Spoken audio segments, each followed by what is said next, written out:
Good afternoon, everyone. Good afternoon, everyone. It's a pleasure to be over here. I didn't expect such a big turnout, and I didn't expect Caxias do Sul to be as big of a city with so many industries and everything just going on over here. It's just amazing. I want to first thank Carlos for having me over here, SICK his organization, and I wouldn't be over here without events like this. And I've been able to come to Brazil so many times because of the help of Elizabeth Urban at IEL and Taisi, who have got me to come here as often as I have. So I really enjoy being here. Today, my objective is to get all of you excited about innovation. I want to get excited about innovation as a pillar of growth, as a strategic imperative of the future.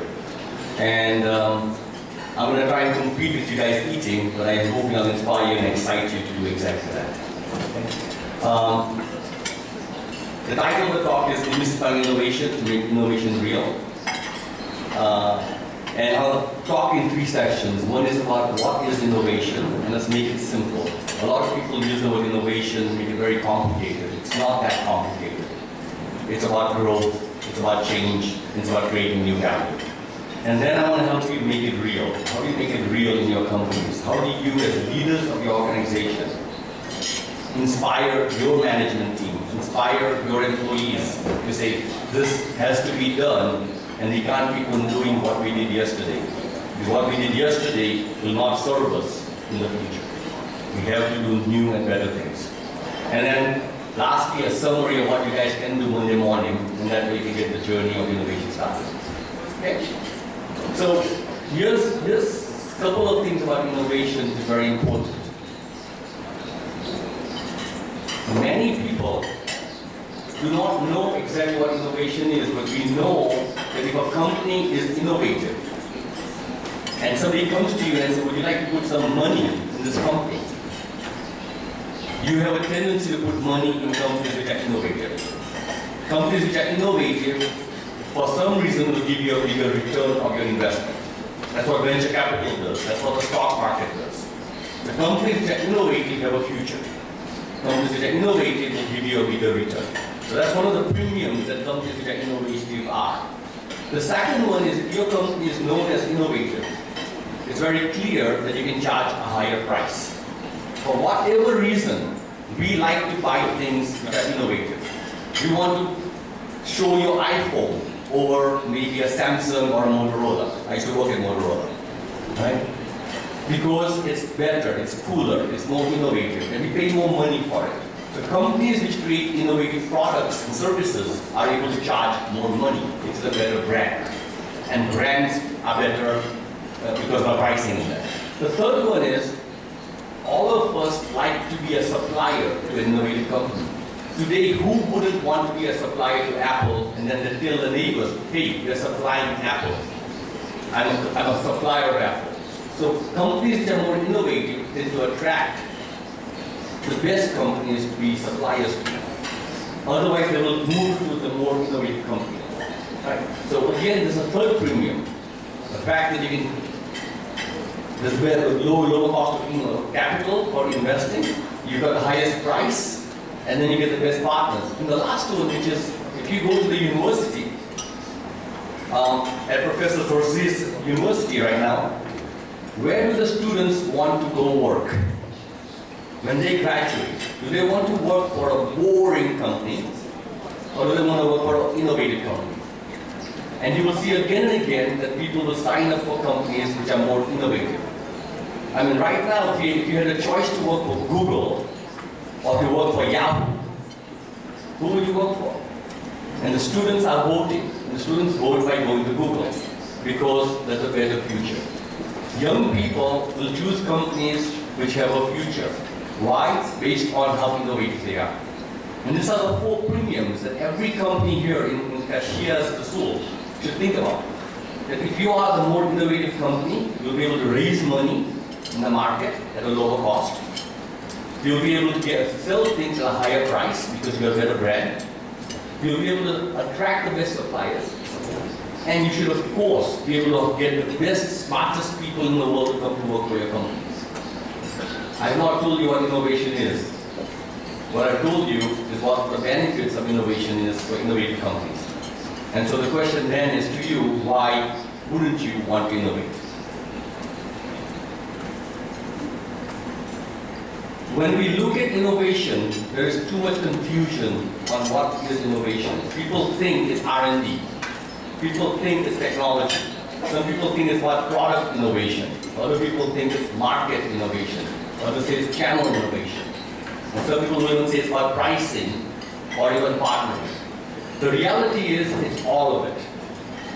It's all of it.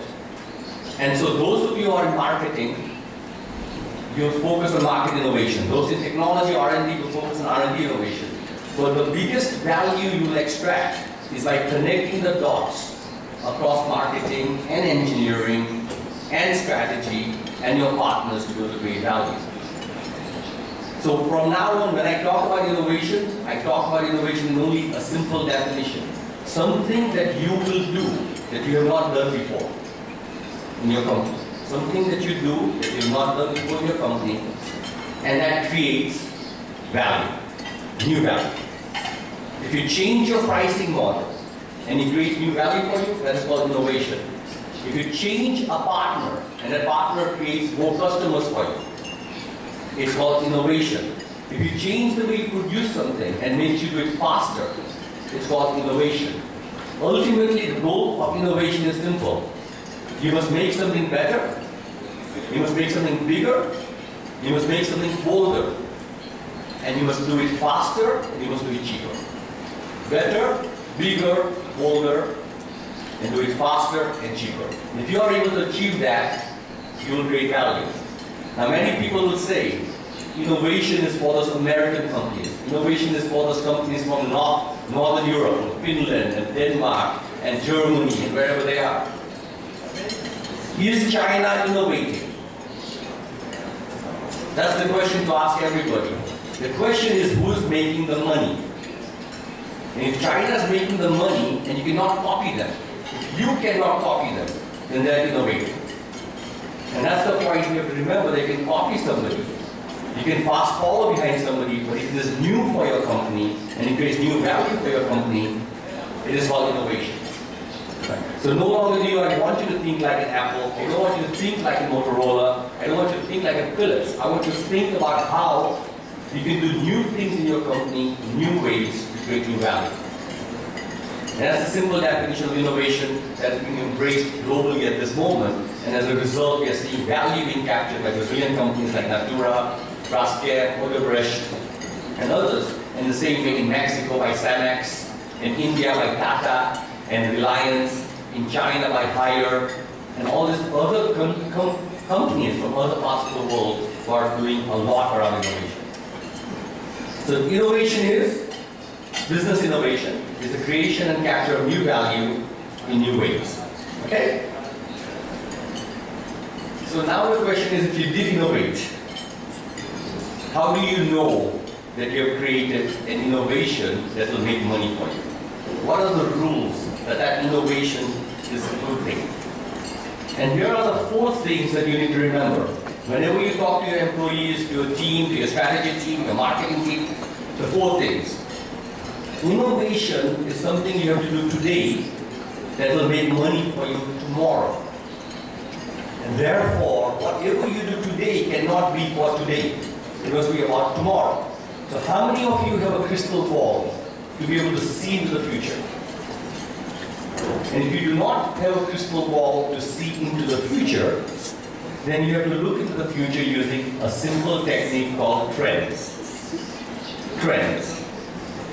And that is called emerging and sustaining trends. Today there are trends going on which are going to create tremendous value for every company in the world. The first one, Carlos already talked about, was sustainability and greenovate. If you are able to make products, services, offerings which are going to last and use less resources, you're going to make a lot of money. Sustainability is here and it's not going to go away. That's called a trend. If you can change your product, it's a trend. Another trend, for example, is connectivity. Today, anything you want to do, you can do right now. It's always available. You have a cell phone, you have a BlackBerry, you have an iPhone, iPad. If you want to book your tickets, you can book your plane tickets now. If you want to make a hotel reservation, you can do a hotel reservation now. If you don't, in my classroom, when I teach to the students get hungry, they order a pizza in the classroom, here in the classroom. And the pizza guy comes in there, because they can order things now. So the whole world is changing, everything you can do now, connectivity. And that's another trend. And you've got to ask yourself, what is my business doing around connectivity? Another trend is aging population. The world is getting older. There are more people in Europe, in the US, in China who are going to get old, Japan especially. And those old people are going to look for a way to live a better life. They're going to look for medicine. They're going to look for wheelchairs. They're going to look for hospitals. And the number of people who are in this category are all from the rich countries. And those rich countries means about $1 trillion of cash is going to come to the world to make sure this guy is getting older will have a better life. Huge opportunity. That's another trend. Globalization, another trend. English as a language has become a global trend. Today in China, more people are speaking English in China than people are learning to speak Chinese in the rest of the world. English will become the dominant language even in China. That's a trend. So if you can see the trends, you can imagine what the world will look like in the future. If you can imagine what the world looks like in the future, then you can think about business ideas, how your company can do something amazing in that world in the future. So invest your time in trends. Invest your time in watching science fiction movies. Invest your time in talking to the kids, because the kids know what they want tomorrow. And today, if I go in my classroom, my students are on Facebook, they're on Google, they're on YouTube. And when I ask them a question, they Google and get the answer, and the answer is better than the answer I give. It's a different world that we live in, and that's the future of education. Education is changing completely. Okay? So on one side, you must think about trends. On the other side, you have to think about human needs. It doesn't matter. For the last thousands of years, we have got basic human needs. And for the next thousands of years, those basic human needs will not change. We like food. That's why we're eating right now. We like water. That's why people pay money for water in a bottle, even though water is available everywhere. We like safety. We like security. Therefore, there's a lock on the door. Therefore, there's insurance. Safety is a big thing for us. We like social. We like to come together as a group. We hang together. We pay money for that. When an animal, if you have a pet, a dog or a cat, who gets sick, you take it to the hospital. And the doctor says the animal is sick. We must do a surgery on it. Who has the need? Is it the animal or is it the human?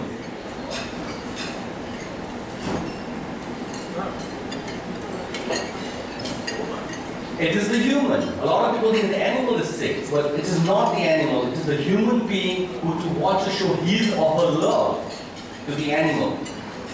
And therefore they spend money to solve the problem.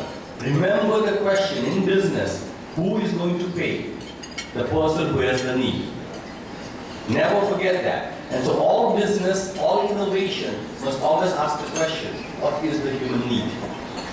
And it's still the same from 1,000 years ago to 5,000 years ago.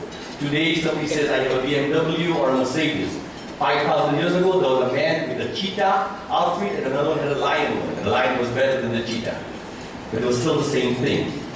So fashion is another part of this thing. Human needs.